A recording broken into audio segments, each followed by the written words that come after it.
Durante más de 200 años, Sanlúcar de Barrameda fue el antepuerto de Sevilla en la carrera de Indias. No se puede comprender la aventura americana sin su decisiva participación. Bienvenidos a esta sala de Sanlúcar en el Bucain.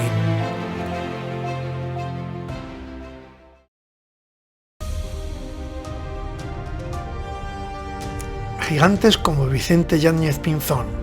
Diego Velázquez de Cuéllar, Francisco Pizarro, Ponce de León, Inés Muñoz de Rivera, Fray Bartolomé de las Casas, Hernán Cortés, Inés Suárez de Plasencia,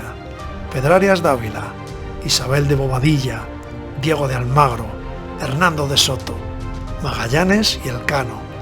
Francisco de Orellana y Ana de Ayala, Francisco Vázquez de Coronado,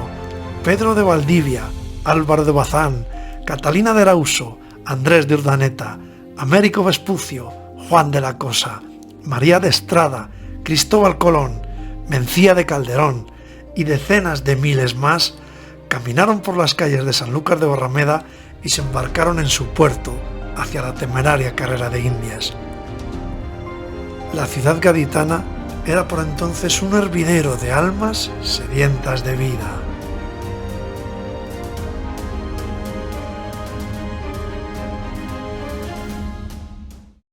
Estamos en Sanlúcar de Barrameda, un pueblo de la provincia de Cádiz que durante casi 2 siglos fue el principal puerto de salida y llegada de la carrera de Indias. Sanlúcar, junto al río Guadalquivir y junto a Sevilla,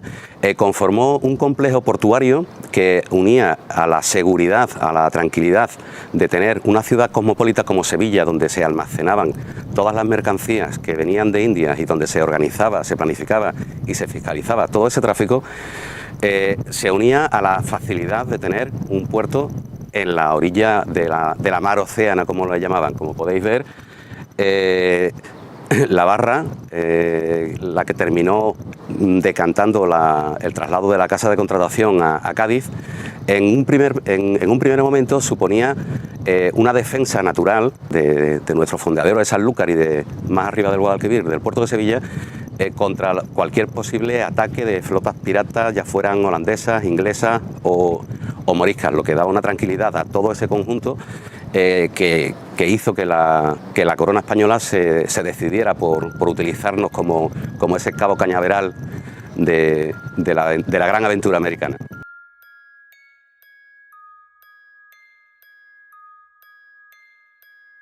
La poderosa casa de Medina Sidonia, señores de Sanlúcar de Barrameda, fueron grandes protectores y beneficiados de la carrera de Indias y su tráfico por la ciudad.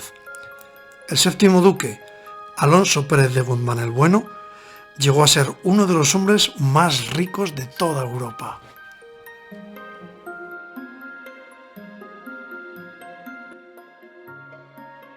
Aquí podéis observar las covachas, el monumento que tradicionalmente en Sanlúcar conocemos como las covachas, que no es más que la tienda de especias que crea el séptimo duque para comerciar con la parte que le correspondía en especias de ese magnífico invento que fue la carrera de Indias. Es simplemente aprovechar una zona sin uso en la muralla de su palacio.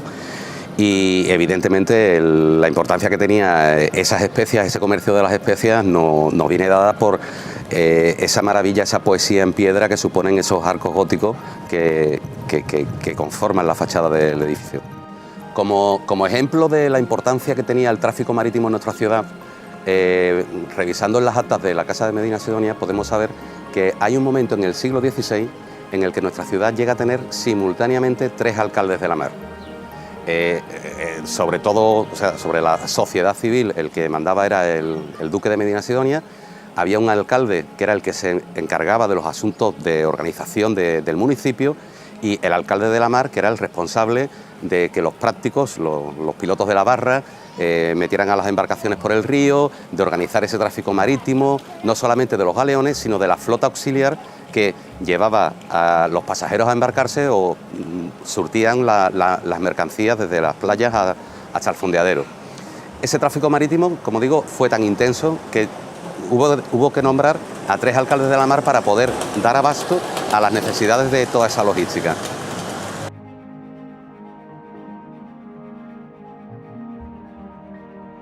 una de las mayores gestas de la historia humana,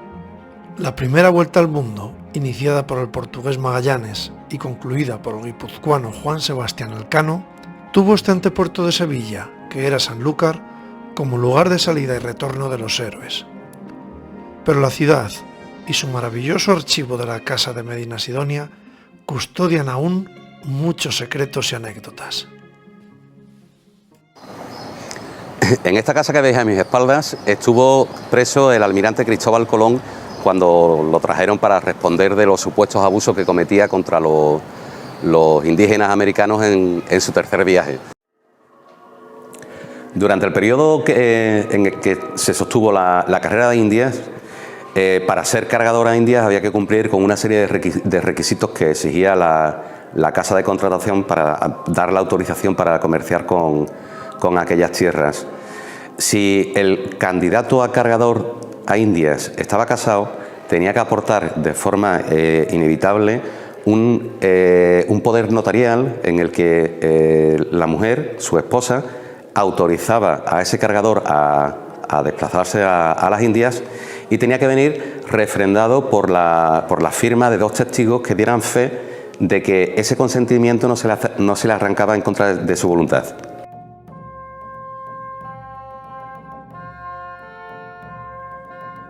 Otra muestra más de la importancia que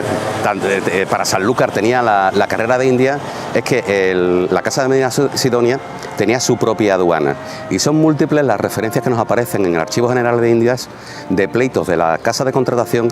quejándose al rey o incluso llevando la justicia a la Casa Ducal por el dumping fiscal que hacía a favor de sus propios intereses. Al cobrar una tasa impositiva menor que la de la aduana real, había cierta preferencia por descargar o embarcar las mercancías aquí en Sanlúcar en lugar de hacerlo en Sevilla.